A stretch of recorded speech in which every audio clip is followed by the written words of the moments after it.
My name's Troy Nicholson, Director of Business Development at Satori, also one of the founders of the business.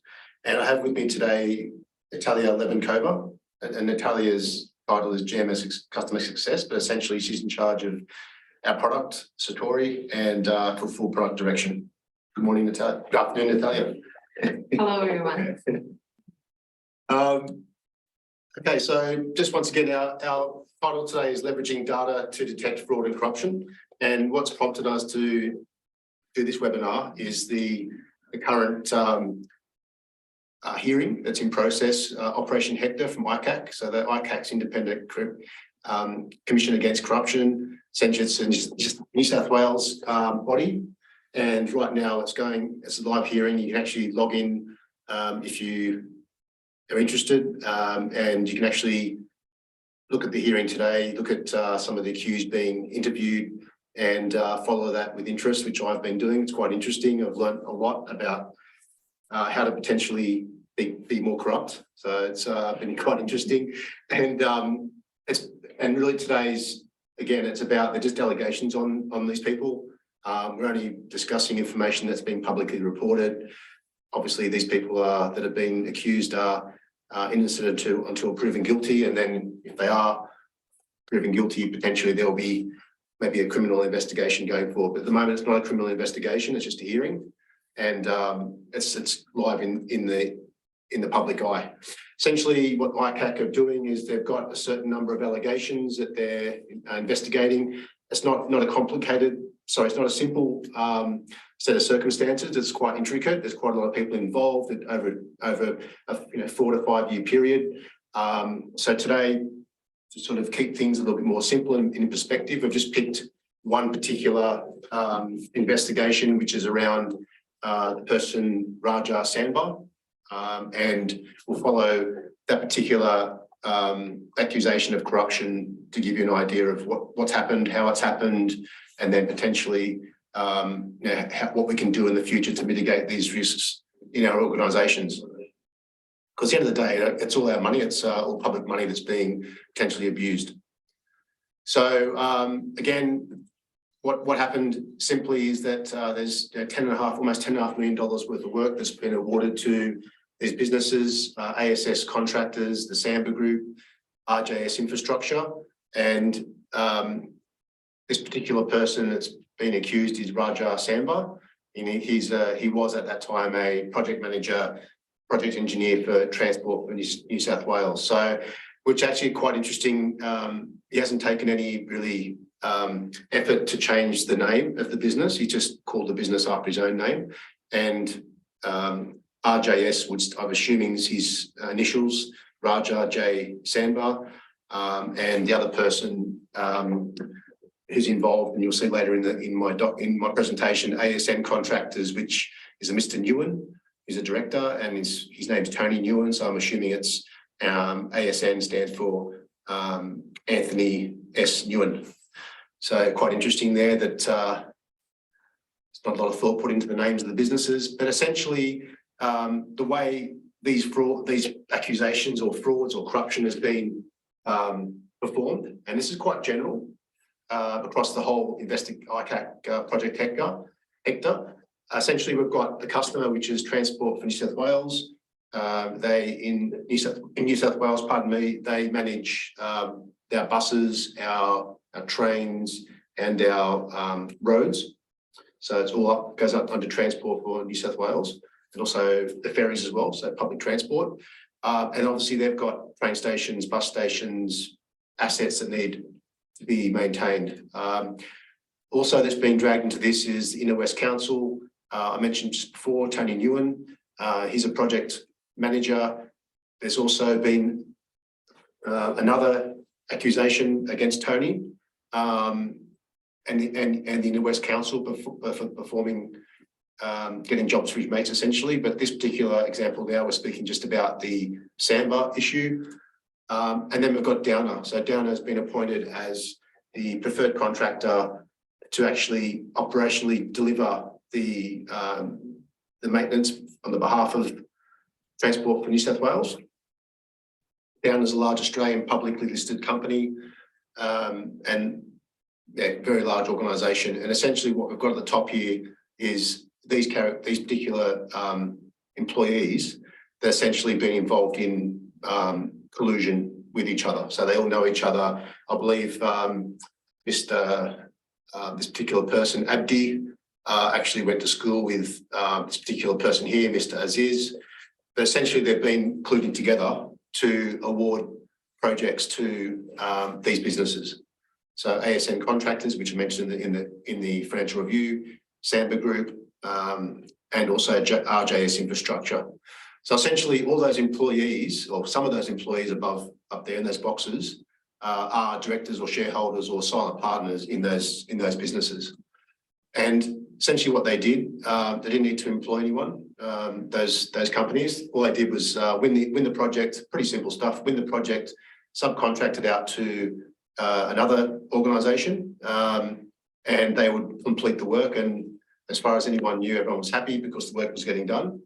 And they kick back up to the people at Downer who awarded them the projects, and then they just simply take a split of the profit. And in one example of the 10.3 million awarded to Mr. Samba and his mates, one project alone was a $1.75 million project to upgrade at the station, simply just putting disabled toilets in and making some modifications to bathrooms and that type of stuff. So it was $1.7 million cost, and they actually pocketed, the allegation is they pocketed $873,000 between them, and that's just one particular job. So what's interesting at the moment, excuse me, is listening to the actual hearing live, is that everyone's just falling out and throwing each other under the bus. So they're all denying receiving any of that profit share. There's a lot of cash, obviously a lot of cash money that's been splashed around. So there's no real evidence of payments going to these people. So it's a bit of a mess, and these guys are basically falling out.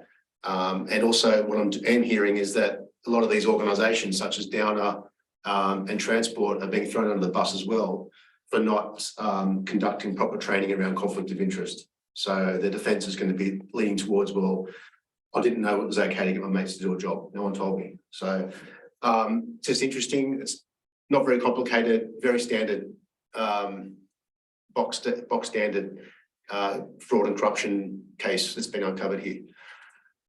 So just getting back to Mr. Samba. So today's all about data. So if we look up on LinkedIn, there he is. He still has a presence on LinkedIn. Mr. Samba, as you see down there, he was a project manager for Transport for New South Wales for that period of time, quite a while. And then he actually left there.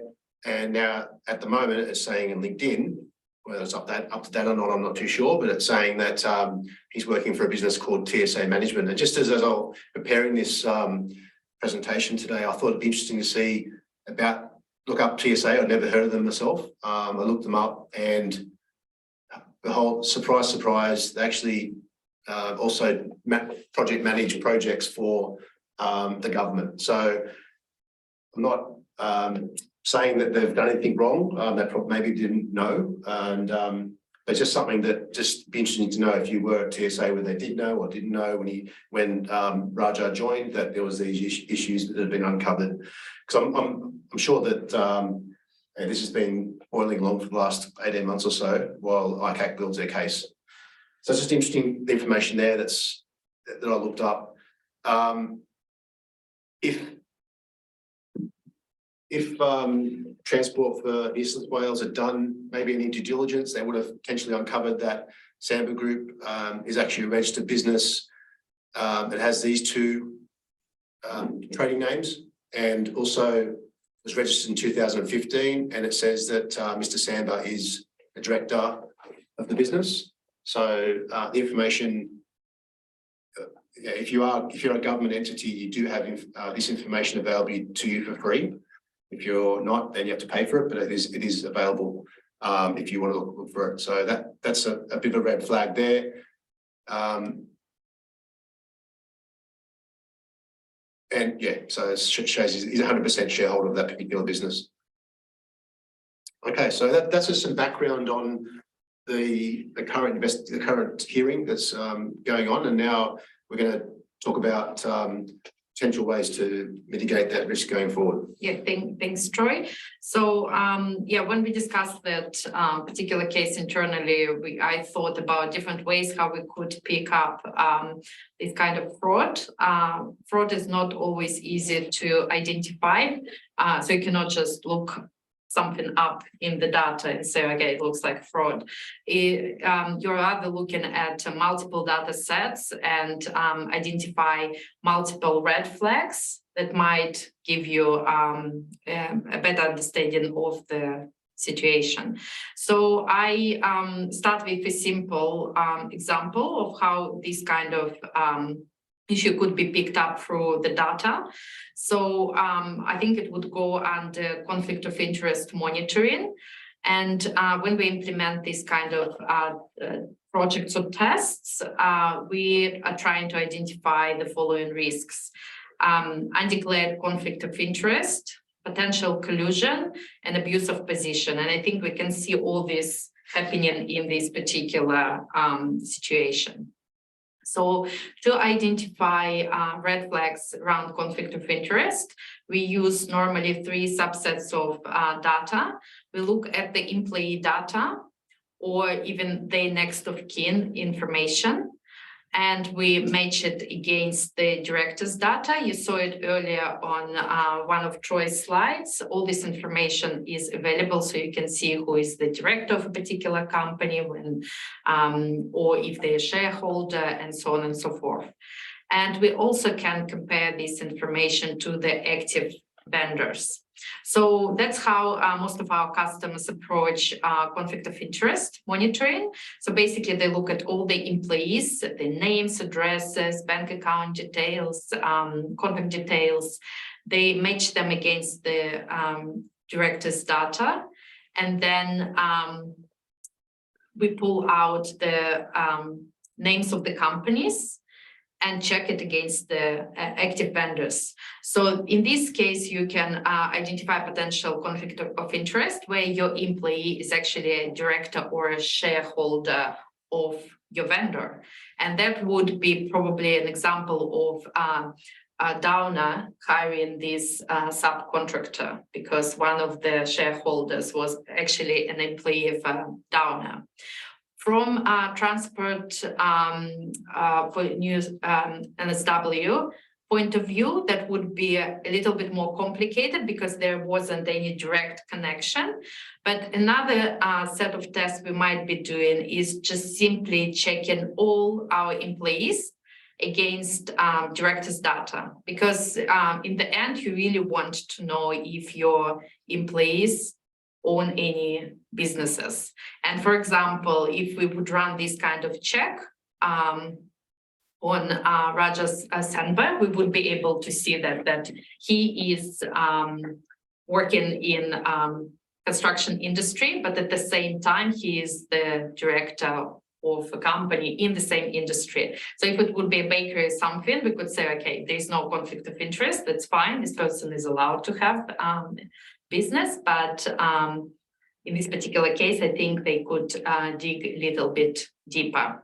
And I will show you how it would look like on the screen. So it's all made up data, so it has nothing to do with what we're discussing. So we're not showing anything real, but basically it would be something like that, where we have, like in my particular case here, we have a next of kin of the employee and they address, and this address is matching the address of the active vendor of this company. So you could clearly see that there is a connection, and you might wish to investigate it further or ask the employee to declare a potential conflict of interest.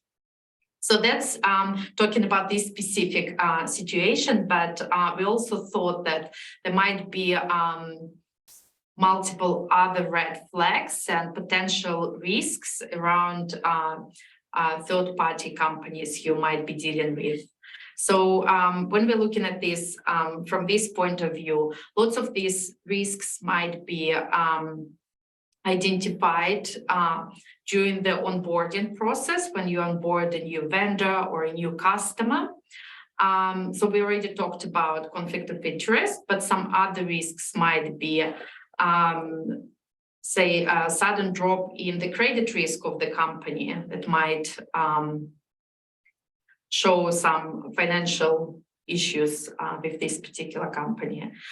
We also might check the ABN and the GST status to make sure that the company is still registered.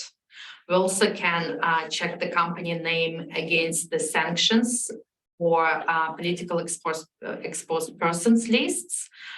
We might check if there is any negative adverse media, or we might even ask them to provide some information on subcontractors to make sure that those legitimate companies, like for example, in this particular case, this company actually had 0 employees, if I'm not wrong. So that, yeah, so like this simple check would show some, that something is not right. To be able to do that, we're using both internal and external data sets. Again, in terms of internal data sets, we're using our employees' data.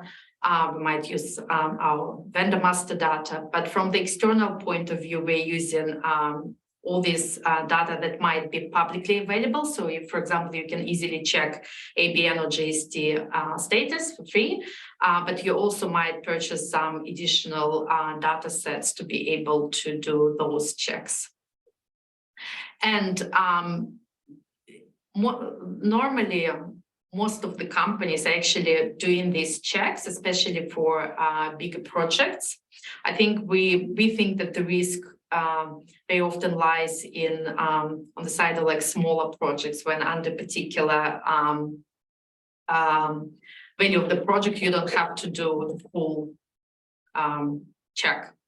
But even if you're doing these checks at the time of onboarding, it's not good enough. What we also keep bringing up in our webinars is that you need to do it more often than just once, because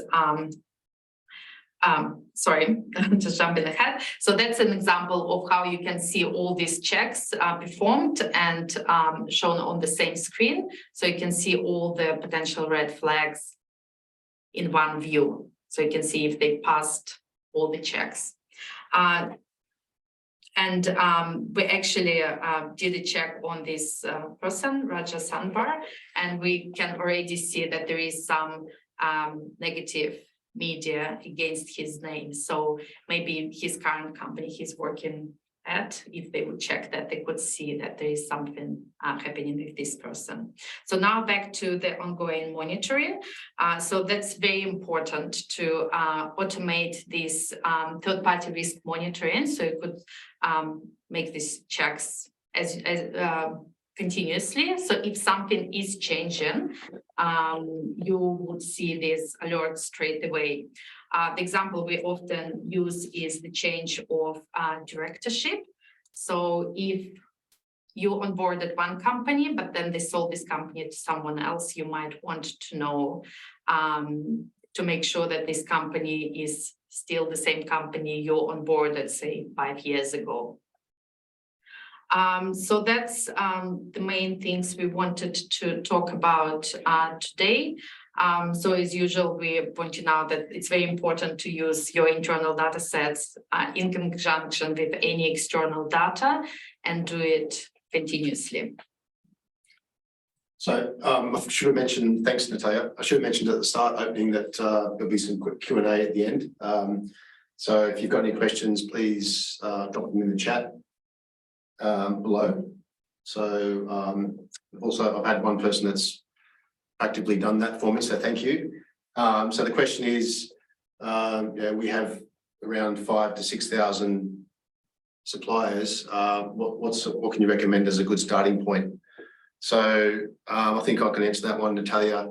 So it really always starts with clean data. So you need to make sure that you've got a complete and accurate master file. Sounds really simple, but often when we go and do projects, we find that there's missing ABN numbers, there's duplicate information in there. And then that reduces your effectiveness in checking against these third-party data sets. So that's probably the first protocol, is to make sure your master file is clean and accurate. And with 6,000 suppliers, if you've got 10% churn every year, there's a lot of changes going on all the time. So it's important to continually make sure that that master file is up to date and accurate. The next point I make is to get the low-hanging fruit. So low-hanging fruit is any free data sources you have available to you. So that would be abr.gov. It's a nice, easy one you can get. We connect to abr.gov every day for our customers, and we checking the ABN number. Is it correct? Is it valid? Are they registered for GST, et cetera, or not? And then look across data sets in your business. So a very basic one that's the 101 of conflict of interest checking is looking at your employee master file and then checking that against your suppliers. So things like address, bank accounts. Another good one we've found frauds on is next of kin. So where someone's partner or a friend has been registered as a phone number of next of kin on their HR master file and also matches a supplier. So there's a nice low-hanging fruit you can get just from free data sets if you're government and you have free access to all ASIC data in terms of director names, addresses, all those details. I don't understand why it's not used more by government. I think the problem is really the ability to continually use it. It's probably used at a point in time, but the value we're talking about today is really that continued monitoring of those master files because of that data, because you could onboard a company, as Natalia said, and then 6 months down the track or 6 days down the track, they could change and one of your employees could become a director. Yeah, I just wanted to add to that in New Zealand, more free data is available, yes. So yes. They don't need to purchase this director data, they can use it for free, yeah. Which is great. If you're not government, then you can still get the data, but you have to pay per record. So my recommendation there would be to look at risk rating your suppliers. And I think, really the ones you need to worry about, as Natalia said, depends on your procurement policy.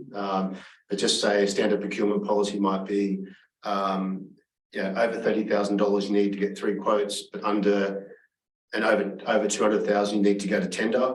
But under 30,000 you can use single source, which means you can just get 1 quote and go for it. So I'd say the under 200K projects is probably a higher risk than the projects that are over 200K. Because they're going through a more rigorous procurement process. So, and even more high risk would be the ones under 30K. So maybe what you could potentially do is look at purchasing the directory information from ASIC for those smaller companies. And we can chat to you guys about that if you're interested. And that's really where your high risks really are in this potentially. And that's what's come out from this project, this Hector investigation is where these employees would break down projects so they'd be under 200K. So the quote come in at around 200,000, they'd say, look, don't worry, I can get it done cheaper. They'd break a project down into smaller components, and instead of doing a complete job of delivering a building, they would say, look, we'll get the guy in to do the contracting, we'll get the bricklayer separately, the plumber separately, electrician separately, the roofer separately, and then that'd be all under the 30K. So it's a nice way of just getting under the radar there. So and the other point beyond director information is just these other third-party data sets we've been very successful in implementing. The Creditor Watch data, we partner with a business called Creditor Watch, and we're able to receive every single day information on the financial status of a business. So a risk rating score every day we get. So if something changes, and it's a rapid change, we can alert you to it, which you might want to go and do further investigation. And of course, if they move into administration or liquidation, you know about it the next day. So that's the Creditor Watch data. And as we showed an example just then with Mr.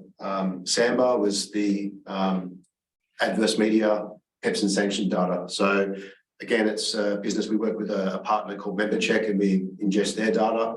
And every day we can check to see if any of your employees or suppliers or even customers have moved into that there's something you should be aware that's occurred with them. So that's just some advice on the way I see it. When you say we're to start with 6,000 suppliers, to start with the basics. So I'm not too sure if there's any more questions coming through. feel free. Or if you will have any questions later, please email us. We will be happy to answer them. And what we'll also do is make the presentation available. So that's not a problem. I think we'll arrange that and we'll email you out after the presentation today. So I think that's about it. Thanks very much for joining, and we'll see you next time. Thank you.